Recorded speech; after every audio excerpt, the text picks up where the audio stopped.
Nesta noite, gostaria de trazer um tema que é o povo de Deus e o fim. Vou colocar em tela alguns slides e me chamou bastante atenção esta visão, a qual não me recordava, ao menos, de conhecê-la. Em 1884, Ellen White teve uma visão que ela resume vários conceitos que mais tarde haveria de maneira mais minuciosa no livro O Grande Conflito.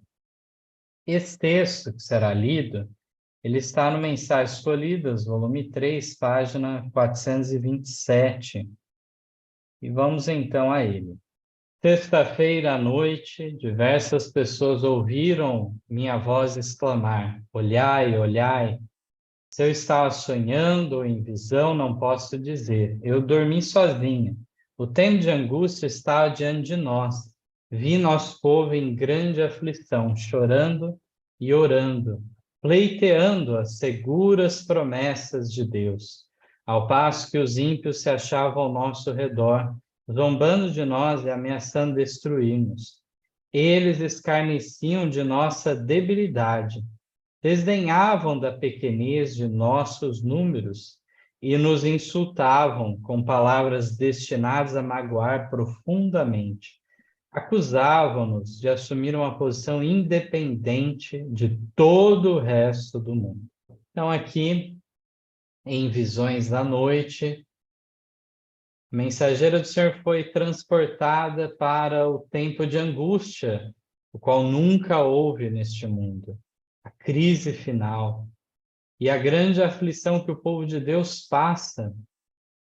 E esse será um momento de pleitear as seguras promessas de Deus, como diz.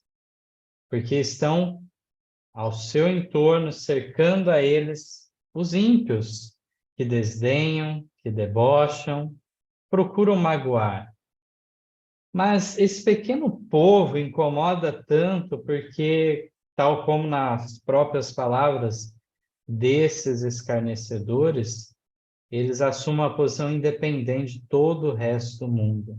Contra a maré, então, eles navegam, e assim isso é um incômodo. Haviam suprimido os nossos recursos para que não pudéssemos comprar ou vender, e faziam alusão à nossa abjeta pobreza e condição aflitiva. Não podiam compreender como conseguimos viver sem o mundo. Dependíamos do mundo e teríamos de sujeitar-nos aos costumes, práticas e leis do mundo ou sair dele. Se éramos as únicas pessoas do mundo a quem o Senhor favorecia, as aparências depunham fortemente contra nós. Então, dentro de um conceito de prosperidade, de bênçãos materiais neste mundo, parecia um contrassenso à pobreza, à aflição que passava o povo de Deus nesse tempo de angústia. E, portanto, eram incrédulos deles serem justamente os que o Senhor favorecia. Olhavam pelo exterior, as aparências, e não viam como isso poderia ser assim. Também falam que justamente não tinha condição de estarem à parte do mundo, que deveriam ceder às pressões. Eles declaravam que tinham a verdade, esses ímpios declaravam que havia milagres entre eles, que anjos do céu conversavam e andavam com eles, que grande poder e sinais e maravilhas eram realizados em seu meio, e que isto constituía o milênio temporal que aguardavam há tanto tempo. Todo mundo se converter estava em harmonia com a lei dominical. E este pequeno e débil povo teimava em desafiar as leis do país e as leis de Deus, pretendendo ser os únicos que são corretos sobre a terra. Então, mais uma vez aqui, colocando do ponto de vista desses incrédulos, que diziam, então, que tinham a verdade, havia manifestações de milagres entre eles, Havia até mesmo anjos conversando e andando com eles. Eram grandes os sinais, as maravilhas, grande poder era manifestado.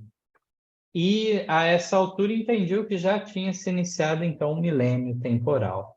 Conversamos em alguns estudos há pouco tempo sobre esse conceito desse milênio temporal, de um avanço, de uma melhora na ordem do mundo atual antes que Cristo venha. Então, realmente, esse conceito bastante equivocado cega a muitos hoje e estará em pauta àquela altura, pelo que vemos. Então, realmente, todos estão em harmonia com a lei dominical, exceto esse fraco povo que, segundo a ideia deles, não só estava desafiando as leis do país, lembrando que a lei dominical é uma lei nova, uma lei que vem em contraposição a uma herança de liberdade religiosa, mas é imposta essa lei. Mas também achavam que estavam contra a lei de Deus também, esse povo pequeno e débil, pretendendo eles serem os únicos que são corretos sobre a terra. Eles declararam: os anjos do céu nos falaram, referindo-se àqueles a quem Satanás personificou, que haviam morrido e alegaram ter ido para o céu. Prestarão contas do testemunho dos mensageiros celestiais. Zombavam, debochavam, humilhavam e abusavam dos que assim sofriam. Mas, enquanto a angústia pairava sobre os leais e sinceros que não queriam adorar a besta ou sua imagem e aceitar e reverenciar um falso sábado, alguém disse: olhai para cima, olhai para cima. Todos os olhares se ergueram e os céus pareciam recolher-se, como um pergaminho quando se enrola. E assim como Estevão olhou para dentro do céu, nós também olhamos. Os escarnecedores nos insultavam, injuriavam e se gabavam do que tensionavam fazer-nos se persistíssemos em apegar-nos firmemente à nossa fé. Mas éramos agora como aqueles que não os ouviam. Contemplávamos uma cena que excluía tudo mais. Oxalá Deus nos imbua de seu espírito e nos faça fortes em sua força. No grande dia do final e supremo triunfo, ver-se-á que os justos eram fortes e que a iniquidade em todas as suas formas e com toda a sua arrogância foi um débil e miserável fracasso e derrota. Apegar-nos-emos firmemente a Jesus, confiaremos nele, buscaremos sua graça e sua grande salvação. Precisamos esconder-nos em Jesus, pois ele é um esconderijo na tempestade, socorro bem presente nas tribulações. Texto que, apesar de tudo contrário ao povo de Deus, nos fala desse triunfo, dessa glória final, e como então serão libertados dessa condição. Sabemos que a condição para a salvação realmente é Cristo Jesus. De outra forma, não podemos ser bem-sucedidos. Devemos esconder a nossa vida nele. E em relação a essa visão, me lembro então também de uma outra visão que gostaria de colocar aqui em tela para refletirmos também. Uma visão, creio que mais conhecida, de um trem, de um comboio de trens que é visto, e a multidão, então, de perdidos. Vamos a esse texto. Então, no livro Primeiros Escritos, na página 88, a mensageira do Senhor, em visão, diz: foi-me mostrado um comboio avançando com a velocidade do relâmpago. O anjo ordenou-me olhar cuidadosamente. Fixei os olhos nesse trem. Parecia que o mundo inteiro ia embarcado nele, que não faltava ninguém. Disse o anjo: eles estão se reunindo em feixes, prontos para serem queimados. Mostrou-me então o chefe do trem, uma pessoa formosa e imponente, para quem todos os passageiros olhavam e a quem reverenciavam. Aqui nos fala desse comboio de trens avançando com a velocidade de um relâmpago em direção à perdição. Parecia que o mundo inteiro estava embarcado nele. Fiquei perplexa e perguntei a meu anjo assistente quem era. Disse ele: é Satanás. Ele é o chefe na forma de um anjo de luz. Ele leva cativo o mundo. Eles se entregaram à operação do erro, a fim de crerem na mentira e serem condenados. O seu mais elevado agente abaixo dele, pela sua categoria, é o maquinista, e outros dos seus agentes estão empregados em diferentes cargos, conforme deles necessita. E todos vão indo para a perdição, com a velocidade do relâmpago. Perguntei ao anjo se ninguém havia escapado. Ele me mandou olhar em direção oposta e vi um pequeno grupo viajando por um caminho estreito. Todos pareciam estar firmemente unidos, ligados pela verdade, em companhia ou grupo. Disse o anjo: o terceiro anjo está unindo-os, ou selando-os em grupos para o celeiro celestial. Haveria muito a dizer sobre os detalhes desta visão, inclusive o contexto em que ela se insere, do engano do espiritismo que afeta a todo o mundo. Mas aqui nós vemos, então, que no sentido, na direção oposta, havia um pequeno grupo viajando pelo caminho estreito. E esses, então, o laço de união que havia entre eles não era outra coisa a não ser a verdade bíblica. Essa é uma obra do terceiro anjo, está retirando e purificando um povo para estar em pé diante da crise final, selando eles também. Esta é a obra do terceiro anjo. Também diz ainda que este pequeno grupo parecia atribulado, como se tivesse passado por duras provas e conflitos, e parecia assim como se o sol tivesse surgido por trás de uma nuvem, iluminando-lhes o rosto e dando-lhes um aspecto triunfante, como se sua vitória estivesse quase alcançada. Nós encontramos Jesus falando que realmente teríamos neste mundo tribulações, aflições, mas deveríamos ter bom ânimo, termos coragem, firmeza, porque ele venceu e abriu esse caminho estreito para trilharmos nele. Também, no mesmo Primeiros Escritos, nos dá a seguinte recomendação. Então, na página 87, antes da visão, diz que vi que os santos precisam alcançar completa compreensão da verdade presente, a qual serão obrigados a sustentar pelas Escrituras. Então, é importante termos esse embasamento escriturístico, de maneira que tenhamos condição de sustentar a verdade, apresentar às multidões, e assim, então, a verdade presente avançar. É interessante quando nós falamos sobre verdade presente, no mesmo livro, Primeiros Escritos, também a Mensageira do Senhor nos chama a atenção para essa questão.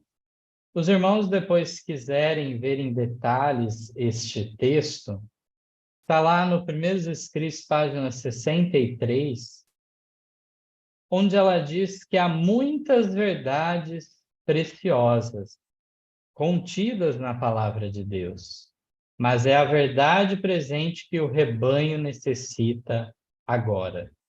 Ela fala do perigo de vários mensageiros que surgem e eles procuram afastar a mente das pessoas do essencial para questiúnculas, para questões que não são de modo de unir o rebanho, de santificar a alma. Pontos, então, que simplesmente muitas vezes são curiosidades ou meramente especulações ou até mesmo heresias. Então é necessária essa cautela nesses tempos perigosos em que vivemos, de focarmos nossa atenção naquilo que é essencial. Satanás procurará tirar toda a vantagem possível para que, de alguma forma, leve as pessoas ou ao fanatismo ou ao mundanismo. Mas devemos, então, estar atentos justamente a dar o que o rebanho necessita agora, a verdade presente. Ainda gostaria de ler um último texto, que é do pioneiro John Loughborough. Temos utilizado ele várias vezes em nossos estudos sobre a história adventista, e ele, em seu livro O Grande Movimento Adventista, nos narra, então, algo muito interessante. Ele nos fala, então, como foi difícil o início daquela obra, como era diversa e como que se dava a zombaria. Lembrando que depois do grande desapontamento, essa zombaria vinha até mesmo dos antigos irmãos. A maior parte do adventismo pós-grande desapontamento não aceitou as mensagens do sábado, do santuário, do dom profético. E, portanto, apenas uma minoria dentre aqueles que aguardavam a breve volta de Cristo avançou em direção a estas mensagens relacionadas aos 3 anjos de Apocalipse 14. Havia justamente o deboche por parte dos céticos de fora no mundo, havia por parte também das igrejas, da qual eles tinham saído fazia pouco tempo por ocasião do clamor da meia-noite no verão de 1844, e havia até mesmo por parte dos adventistas do primeiro dia. Então, vamos ao texto aqui deste pioneiro da obra. Essas previsões acerca do surgimento e propagação da verdade do sábado foram feitas em 1848.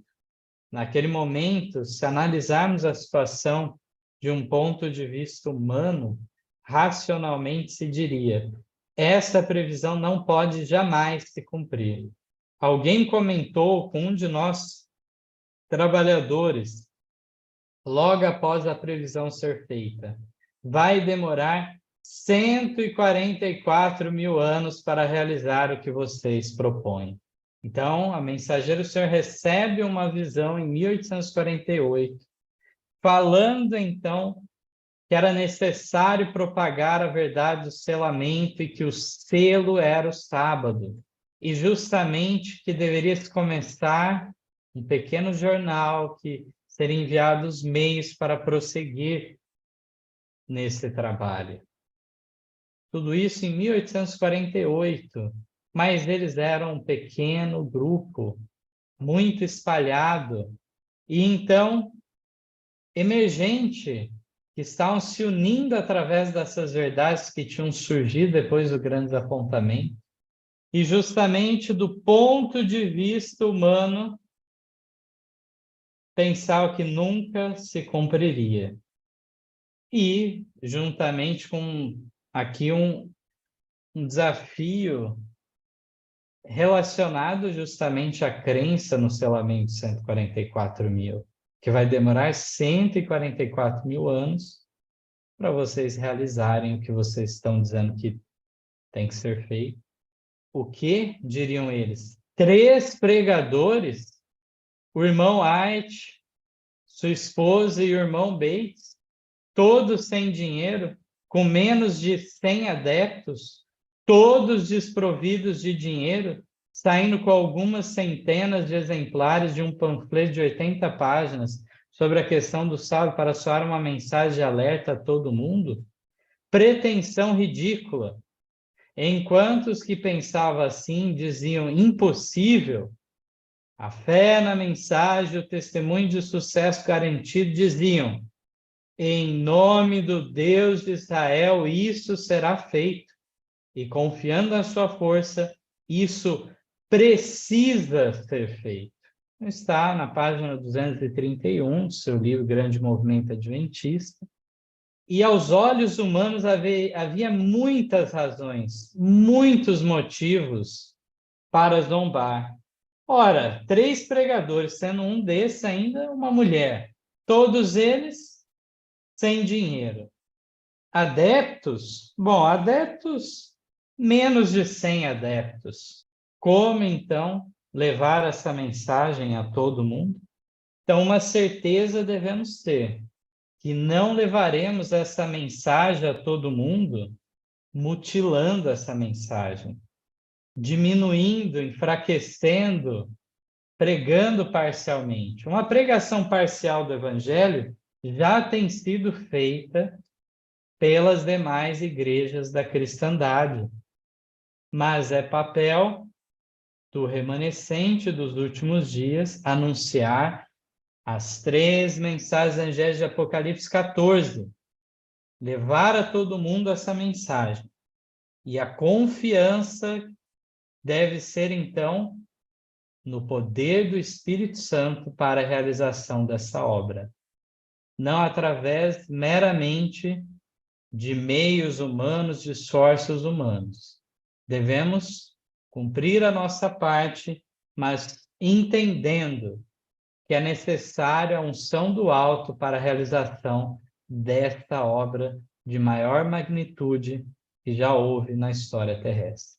Que Deus possa nos capacitar para essa obra, que seja o nosso desejo de todo o coração fazermos parte na proclamação do Evangelho. Amém.